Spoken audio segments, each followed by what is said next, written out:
Anti-Corruption Commission nominee chairman, Phillip Kinusu, and 4 nominated commissioners are currently undergoing vetting by the National Assembly. Now, the 5 are appearing before the House Justice and Legal Affairs Committee.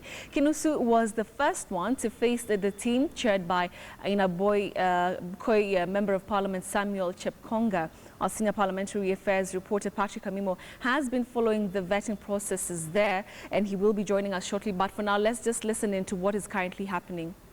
With all due respect, and I really want this to be marked, if really we need to fight corruption, we literally politicize each and everything.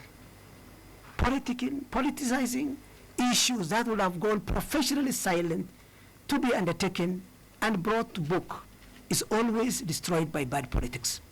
And I think one of the challenges that we're really suffering from is we are politicizing everything. We glorify the victim, and we also punish the innocent through political statements, politicizing, and making judgments. And I think we really need to be starting from ourselves to give the fight about corruption in a more, professional way. That aspect of politicizing is also carried over. There's another connotation, of course, as you honorable mentioned, that house of integrity is occupied by people who are not having any integrity. That generalization of perception, maybe we hope the new group of EACC members are maybe people who might have integrity. And I think we also needed to have that objectivity and view things in a more objective, and that is part of our constitutional values, actually. Looking things objectively and dealing with them fairly. If we really follow that, I think we can be able to fight the corruption. But if we do the way we are doing things now, politicize every little thing that comes, whether it is good or bad, that's the biggest challenge. And of course, when we politicize, you will see what is going to happen. Every funeral, every fundraising, it is the same issue. If Kenya, currently we are told 8th, when I was in studies and I was in the UK, when Kenya was the worst, 1991-92, any penny you take out for your dollars, it was being written on your passport.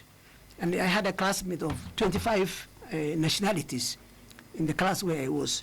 And when I introduced myself, the lecturer said the guy from the lucky country. That's 1991-92.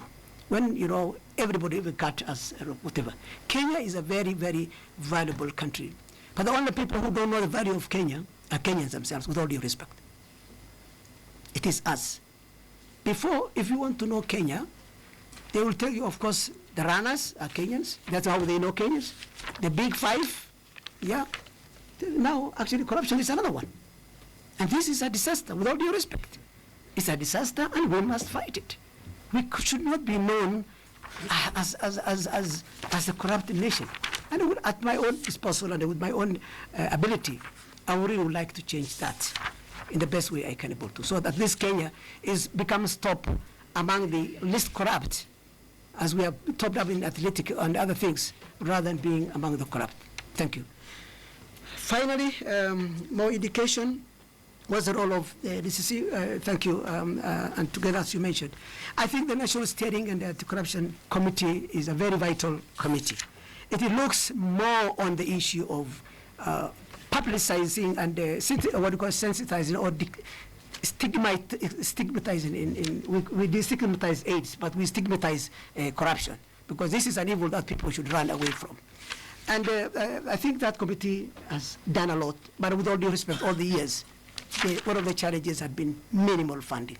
And the concept of, when you hear of EACC, people, the first time when they see you and you want to preach, the first thing that comes to their mind is that culprit aspect. You want to jail, you want to investigate.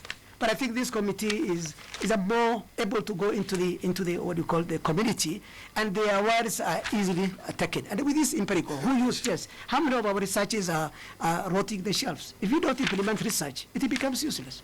We must look this, and I hope the Parliament should have these reports in there.